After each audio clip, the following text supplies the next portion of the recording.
Hello students, start करते हैं chapter 12 direct and inverse proportions.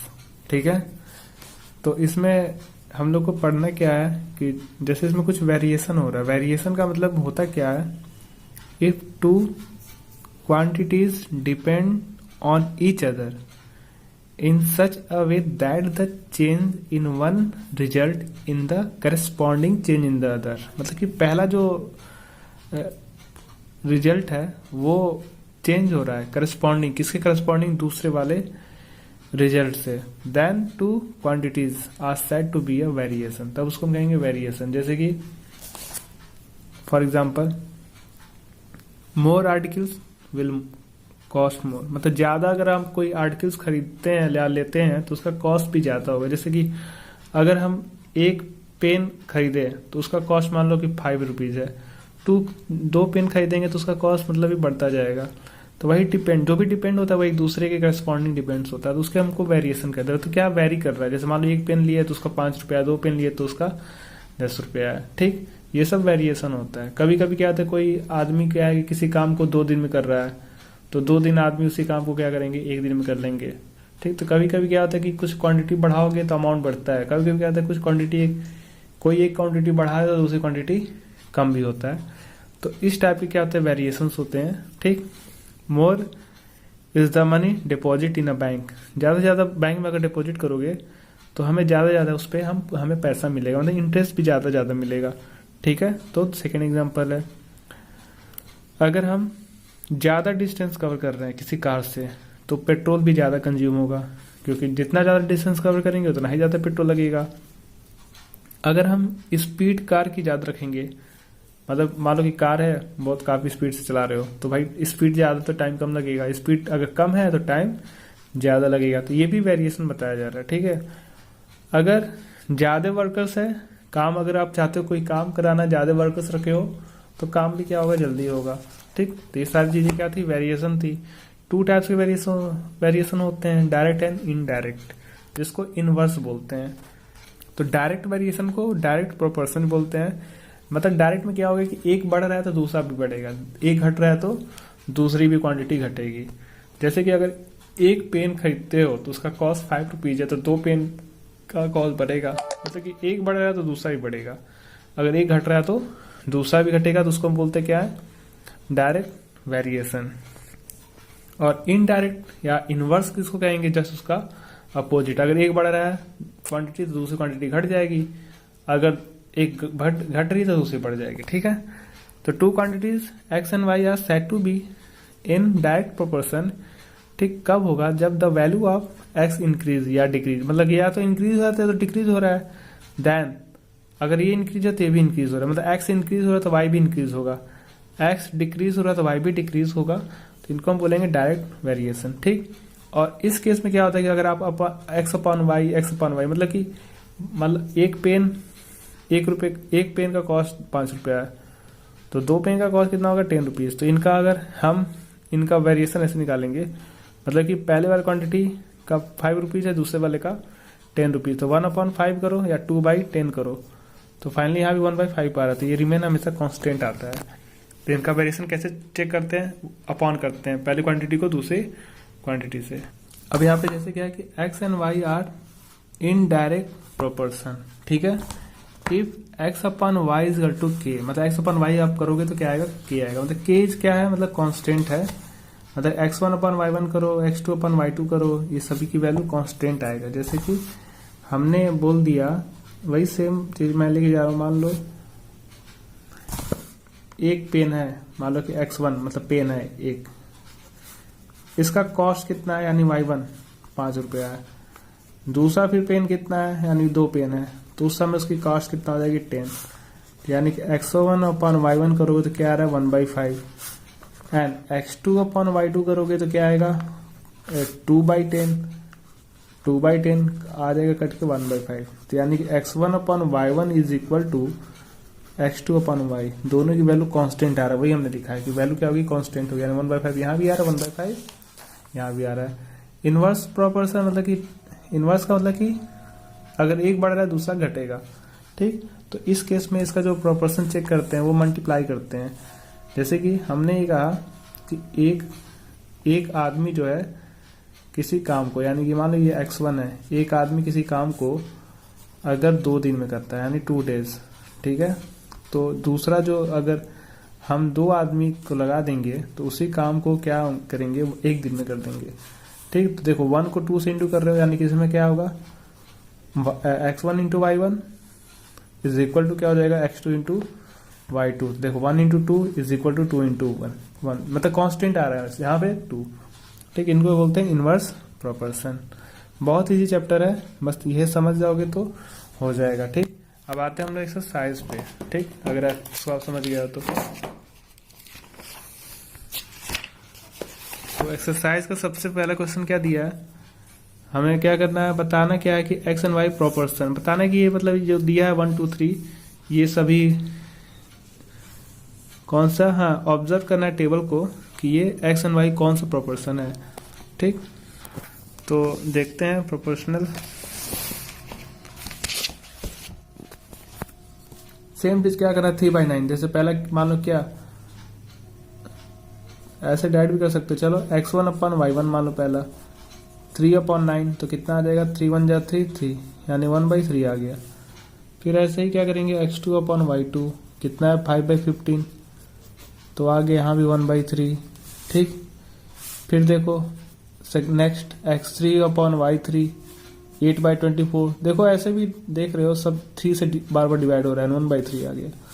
फिर क्या करेंगे x4 अपॉन x5 यानी 11/33 ये आ गया। फिर इसको ऐसे इसको भी सॉल्व करो, x5/y5 ये y है, ठीक है नीचे वाला, तो यहाँ पे क्या 26/78 3 टाइम्स में आ रहा है, यानी 1/3 1/3, यानी सारे प्रोपोर्शनल क्या इक्वल है, यानी 1/3 1/3 1/3, तो यानी क्या हो जाएगा, ये कौन सा प्रोपोर्शनल होगा, डायरेक्ट हो जाएगा, ठीक है।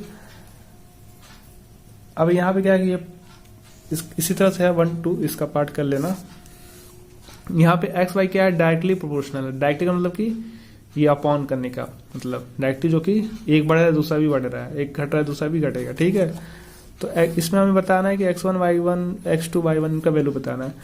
ये पहले से डायरेक्टली प्रोपोर्शनल है, मतलब कि इनको इनसे मल्टीप्लाई करो, इनको इनसे मल्टीप्लाई करो, दोनों इक्वल है, ठीक। या तो ये वैल्यू इनके इक्वल है, ये वैल्यू मतलब ये सभी दूसरे के इक्वल है, पहले से बोल रखा है, ये सारा क्या है इक्वल है। 72 है x1 अपॉन, ये सभी इक्वल दिए हुए क्योंकि पहले से दे रखा है, बोल रखा है। लेकिन यहाँ पे x1 y1 x2 इन सब का अलग अलग वैल्यूज है। तो देखो हमें x1 की वैल्यू लाना, तो इन दोनों को ले लोगे तो शायद x1 वैल्यू आ जाएगा क्रॉस इंटू करके, क्योंकि ये इसके इक्वल किन्हीं भी दो को ले सकते हैं। तो अब इन दोनों को लोगे तो यहाँ पे दोनों अननोन क्वांटिटी है, तो कोई चारों में से एक अननोन हो तो हम निकाल सकते हैं। तो 3/72 इज इक्वल टू x1/120 लो, क्रॉस मल्टीप्लाई करो तो 72 इंटू क्या हो जाएगा x1 120 इंटू 3, ठीक है 72, 3 से 3 4 जा, ठीक है 12 से 12 टू 2 जा 10 आ गया, तो 2 5 जा, यानी कि x1 का वैल्यू आ गया 5। अब यहाँ पे x1 का वैल्यू रख दो तो यहाँ फिर x2 आ जाएगा। अब यहाँ पे x1 upon 120 is equal to x2 upon 192। अब x1 का वैल्यू आ गया 5, तो यहाँ पे 5 रख दो, तो 120 इक्वल टू क्या हो जाएगा x2 अपॉन 190। तो क्रॉस मल्टीप्लाई करो, तो 120 को x2 से मल्टीप्लाई करो तो 5 इंटू 192, तो x2 का वैल्यू क्या आ जाएगा 192 इंटू 5, और 120 को सरफेस दोगे तो डिवाइड हो जाएगा। डिवाइड करो 5 से, 5 2 जा 10, 5 4 जा, ठीक है 5 4 जा, फिर 2 से काट दो, फिर यहाँ पे आ जाएगा 8, यानी x2 का वैल्यू आ गया 8। इस तरह से x2, यही आंसर आता जा रहा है, ठीक है सारा आंसर है ये भी। अब हमें क्या बताना है y1, अब फिर इन दोनों को ले लो, यानी कि x2 upon 192 is equal to 10 upon y1, और x2 की वैल्यू कितनी आ गई है 8, तो यहाँ पे 8 रख दो, पुट कर दो 10 अपॉन y1, तो y1 192, इसको सॉल्व कर लेना आ जाएगा, तो y1 का वैल्यू आ गया 240, ठीक है। तो ये आ गया आंसर। अब इसके बेस पे कुछ ये क्वेश्चन है, देखो बोल क्या रहा है कि अ ट्रक जो है cover a distance of 510 kilometre, ठीक, इन 34 लीटर्स ऑफ डीजल। एक ट्रक जो है 510 किलोमीटर डिस्टेंस कवर करने में उसको 34 लीटर्स डीजल लग रहा है। तो हाउ मेनी डिस्टेंस, कितना डिस्टेंस वुड इट कवर करेगा 20 लीटर पेट्रोल, मतलब 20 लीटर का पेट्रोल है उस ट्रक में, तो कितना डिस्टेंस कवर करेगा। ठीक है, मान लो let the required distance be x मान लो। तो इसमें करना क्या है ना, ब्लॉक बना के थोड़ा सॉल्व करना है। इससे पहले आपने छोटे क्लास में यूनिटरी मेथड वगैरह पढ़ा था, लेकिन यहाँ पे हम डायरेक्ट एंड इनडायरेक्ट मेथड्स करना है। ठीक, तो देखो quantity of diesel in litres and distance in kilometre, यही दिया हुआ है। तो देखो पहले क्या था 34 किलोमीटर, यहाँ पे क्वांटिटी ऑफ डीजल यानी 34 लीटर में कितना गया था डिस्टेंस 510। तो 20 लीटर में कितना जाएगा हमने एक्स मान लिया। ठीक, तो देखो अब आप ये हमें पता करना पड़ेगा कि कौन सा वेरिएशन है। तो पहले टेबल आप बना लेना। अब आप खुद सोचो कि जब 34 लीटर तेल था तो इतना किलोमीटर गया, तो तेल कम होगा तो डिस्टेंस तो कम होना ही है, आप खुद कॉमन सेंस लगा सकते हो। तो जब तेल भाई कम करोगे तो कम डिस्टेंस जाओगे, उसी ट्रक से जाना है। तो क्वांटिटी जब डीजल का लेस कर रहे हो यानी कंज्यूम जो कर रहे हो लेस कर रहे हो, तो इसका डिस्टेंस भी क्या होगा लेस हो गया। यानी जब दोनों लेस हो गया इसका मतलब, दोनों लेस का मतलब कि डायरेक्ट वेरिएशन हो गया। ठीक है, यानी कि 34 अपॉन 100, तब डायरेक्ट वेरिएशन क्या करते हैं, डायरेक्टली लिखेंगे 34 upon 510 is equal to 20 upon x, cross multiply कर दो। 34 into x is equal to 510 into 20, 34 को तो भेज के सॉल्व कर दो तो एक्स की वैल्यू आ गया 300। तो इसके बाद क्वेश्चन नंबर 4 है। ठीक है, जैसे हमने अभी थर्ड वाला बताया है उसी तरह से सारा करना है आप लोग। ठीक है, कुछ डिफरेंट नहीं है, सब कुछ सेम है। देखो जैसे यहाँ पे दिया है टैक्सी चार्ज का दिया है 150 किलोमीटर का इतना चार्ज दिया है, तो पूछ देगा कि इतना किलोमीटर जाने का कितना चार्ज होगा। सेम चीज करना है। तो 4, 5, 6, 7, 8 सारा आप लोग सॉल्व कर लेना। ठीक, उसी के बेस पे सारे क्वेश्चन है। एक मैं और बता रहा हूँ, क्वेश्चन नंबर 14 बता दे रहा हूँ, थोड़ा फ्रैक्शन टाइप का है। ठीक, तो 14 में देखो क्या है, बाकी सब कुछ सेम है। ठीक है, घबराने की जरूरत नहीं है। 11 men can dig 6 hole 3/4 meter long trench in a one day। एक दिन में जो है 11 आदमी मिलके 6 होल 3/4 मीटर लॉन्ग ट्रेंच क्या कर रहे हैं, उसको मतलब डिग कर रहे हैं। ठीक है, तो how many men should be employed for digging 27 metre long. तो बताना है कि कितने मतलब और लोग को मतलब एम्प्लॉय किया जाए, कितने और लोग को लाया जाए 27 मीटर लॉन्ग के लिए। ठीक, एक दिन में हो जाए, मतलब एक दिन में ये काम करवाना है डिगिंग वाली, तो एक दिन में कितने चाहिए एम्प्लॉय। ठीक, तो देख मान लो एक्स मैन है, यानी कि x be the required number of man. ये जो 6 होल 3/4 था इसको हमने थोड़ा सा मिक्स फ्रैक्शन था तो इसको हमने इम्प्रॉपर में चेंज कर दिया। तो क्या आएगा 6 4 24, 3 आ जाए 27/4 मीटर्स। ठीक, number of man length in metres कुछ नहीं है, 11 आदमी थे तो इतना मीटर डिग किए। एक्स आदमी है मतलब 27 मीटर के लिए एक्स आदमी हमने मान लिया है, तो 11 आदमी मिलकर इतना काम कर रहे हैं, इतना मीटर खुदाई कर रहे हैं। तो इतना आदमी यानी कि ये चीज देखो ध्यान देना, ये मीटर क्या ज्यादा आ रहा है, आदमी भी ज्यादा होगा, यानी कि दोनों ज्यादा हो रहा है। यानी कि कौन सा वेरिएशन है डायरेक्ट, तो सीधा सीधा क्या लिखोगे 11 अपॉन, इसको सीधा अपॉन कर दो। इंटू कब करोगे जब इनवर्स होगा, तो 11 अपॉन 27/4 एक्स अपॉन 27। ये जैसे फ्रैक्शन का जो डिवाइड होता है तो जब इसको हम इंटू करते हैं तो रेसिप्रोकल हो जाता है, यानी लिखोगे 11 इंटू 4 एंड इंटू 4/27। तो वही लिखा है यहाँ पे 11 into 4/27 is equal to x/27, तो x/27। ठीक, 27 से 27 कट जाएगा, उधर जाके डिवाइड हो जाएगा, तो x की वैल्यू आ गया 44, यानी कि 44 आदमी चाहिए था। ठीक है, तो ये हो गया, इसी के बेस पे सारा क्वेश्चन है, सॉल्व कर लेना आप लोग। अब आते हैं हम लोग 12B पे।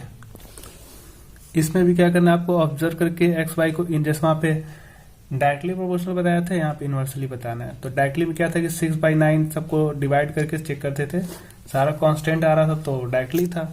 इनवर्स कब होगा, मल्टीप्लाई करके हमें देखना है, ठीक।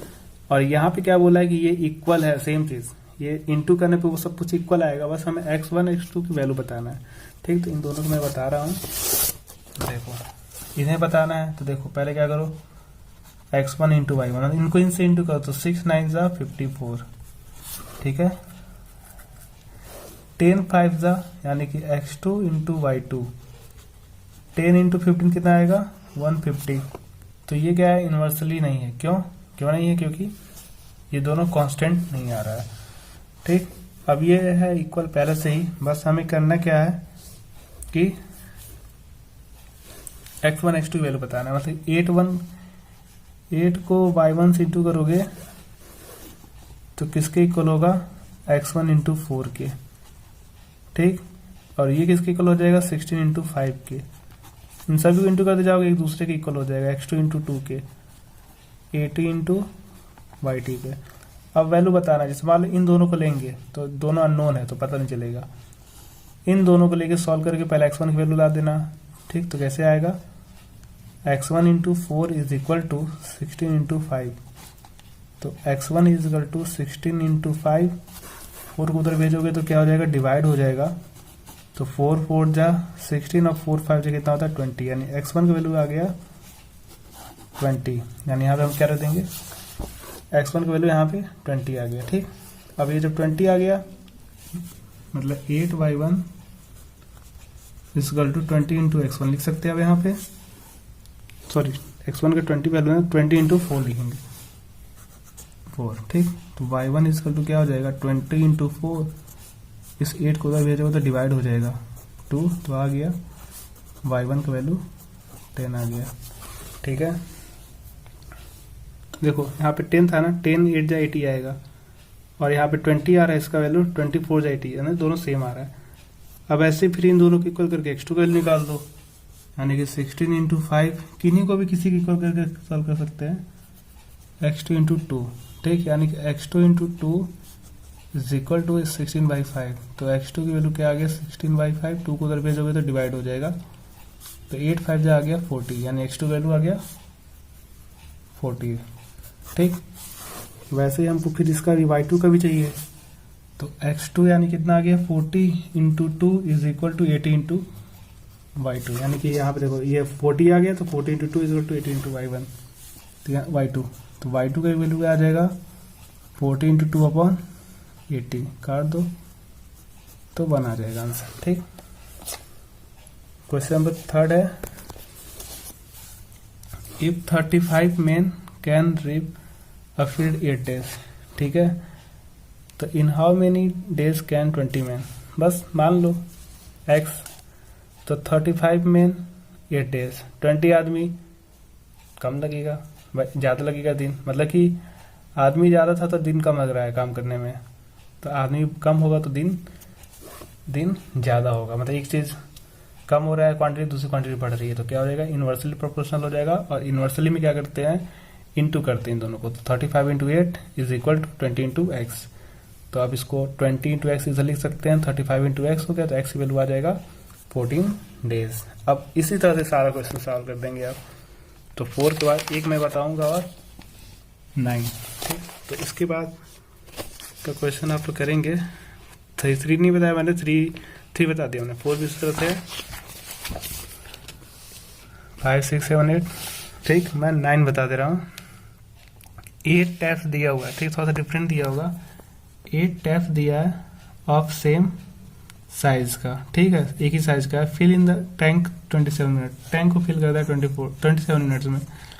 2 टैप्स क्या है, go out of order, 2 taps हट गया तो कितना बचेगा, अब 6 टैप, तो 6 टैप को भरने में कितना टाइम लगेगा, बस सेम चीज आने का कुछ नहीं अलग है, बस थोड़ा सा डिफरेंट दिया है कि हाँ 8 से 2 टैप मतलब हटा दिया गया, तो कितना टाइम लगेगा, ठीक है। तो हमने मान लिया कि x टाइम लगेगा, यानी कि 8, देखो number of taps time, 8 tap को 27 मिनट लगा, तो जब 2 टैप हट जाएगा तो बचेगा 6 टैप, तो 6 टैप यानी ये कम हो रहा है, तो टाइम क्या होगा, ज़्यादा लगेगा। देखो एक ही जैसे टैप सारे हैं, भर रहे हो पानी टंकी में, तो 8 मिल के ज़्यादा भरेंगे, ज़्यादा कम समय लगेगा। जब टोटल यानी नंबर ऑफ टैप्स कम हो जाएंगे तो टाइम ज़्यादा लगेगा, यानी एक कम हो रहा है दूसरा डिक्रीज हो रहा है, ठीक है। तो क्रॉस इंटू कर दो 8 को 27 is equal to 6 into x, तो 6 into x is equal to 8 into 27, तो एक्स का वैल्यू आ जाएगा यहाँ पे 36 मिनट। तो बहुत ही ईजी चैप्टर था, ठीक, तो कंप्लीट हो गया, ठीक है। Thank you.